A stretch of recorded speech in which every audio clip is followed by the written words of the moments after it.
All right, guys, Joe McDonough here from MyMMAnews.com. I'm joined by one of Bellator's biggest fan favorite, Mr. Insane himself. Georgie, how's it going, man? Good, brother. And where are you in camp right now? I mean, how's it going? I mean, we're only, 10 days out, something like that? We're getting closer to fight night. Yeah, I'm where I'm supposed to be. We're like 9 days out, 10 days out, like you said. Weight is good. Everything is good. Did my COVID test this morning. I did the CSAC. California State Athletic Commission has been calling me to check my weight, so my weight is good. So everything's good. And so I hate to bring it up, but I must. Is there nerves right now? Because, in, I believe, May, we got to just a week before the fight. Opponent pulls out, you're not fighting. I mean, we're going to talk about the little bit of a layoff you've had, but are there nerves right now where it's like, we better get to fight night? Yeah, at this point, as soon as I did my COVID test, it kind of reminded me of kind of last year, not to have high hopes. Just wait till the day before the fight. Yeah, exactly. Me, I'm going to take all my testing throughout the whole week. So, man, I'm just looking. I'm going day by day. It's crazy. You never know, because in LA now they require wearing masks. So I'm like, I'm just trying to be prepared to change as much as I can, and I'm ready for any resistance. Absolutely. It's odd because here in my neck of the woods over here in Massachusetts, I mean, Mohegan Sun in Connecticut, only an hour drive from me, we're just starting to kind of let things up. I was there last card and, we didn't have to wear masks and all this other stuff. And here we are you guys go in LA and it's like turning to the opposite, put the masks back on and everything. Yeah, it's pretty strict. I just got the COVID rules. It's pretty strict. We have to, if you have the vaccine, you don't have to wear the mask, but if you don't, you do have to wear the mask. Yeah. Okay. And so talk to me about Bellator 263. I mean, arguably, I think personally, not even arguable, this is probably the best Bellator card we've ever seen, with one of the best main events we've ever seen. But through and through the card, I know the card just took a hit with Magomed and Rafael Stotts falling off, but one of the best cards, and here you are, a fan favorite, being thrown in there. Yeah, like you said, it's a great card. Especially talking about the main event, AJ and Patricia is a good fight. Looking forward to watching that one. And then, the whole card, I think, is all it's a nice stacked up card at the Forum. So I'm just, like I said, man, I'm just looking to go out there and beat another Irish guy. This is going to be the second Irish fighter I'm fighting. There's another one on my list. Once I get over with this one, then I would like to get my, page with this fighter. And I'm sure I could guess who this fighter is, but could you share with us who that fighter is? He is Peter Crowley. He just had a great fight with Patricky. I think he did really good on that fight. So I think me and him match up really good. He's much taller than me, but I'm okay with that. and they just, Bellator just, I don't know if they've announced it yet, but there was a rumor coming out that they're returning to Ireland in November, I believe. I'm sure Peter Q is going to be on that card. I'm sure with a big win, you may be in the running for an opponent.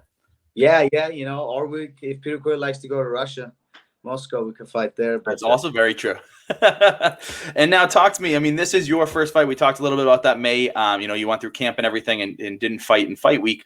But essentially a little over a year off. Talk to me about kind of like how it's been, like you said, weird times, kind of not being able to fight as often as you'd like. Yeah, I feel like, personally, I stayed busy last year. I had 3 fights. So, that kind of like, that was good for me, Yeah. But this year is like, starting off a little slow. Like, I was getting ready for Adam, so that didn't go through. But I'm okay with that. I get a quick win over Kiefer, and then I want to get back in there right away. I have fights left in my contract, and I want to fight those fights, at least this year, at least get 2 fights. And, we'll talk about Kiefer in a second, but, you've been, like I said, a fan favorite in Bellator. I mean, is the goal to stay with Bellator after those 2 fights or to test free agency and see what's out there? I have a goal right now. I would like to get a belt at anywhere. Yeah.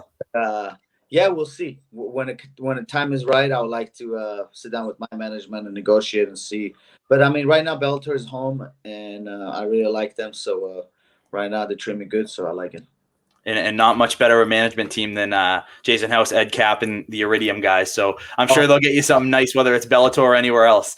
So talk to me about Kiefer. Kiefer Crosbie, like you said, SBG guy, Ireland. About this matchup. What makes you kind of excited for it? Yeah, it's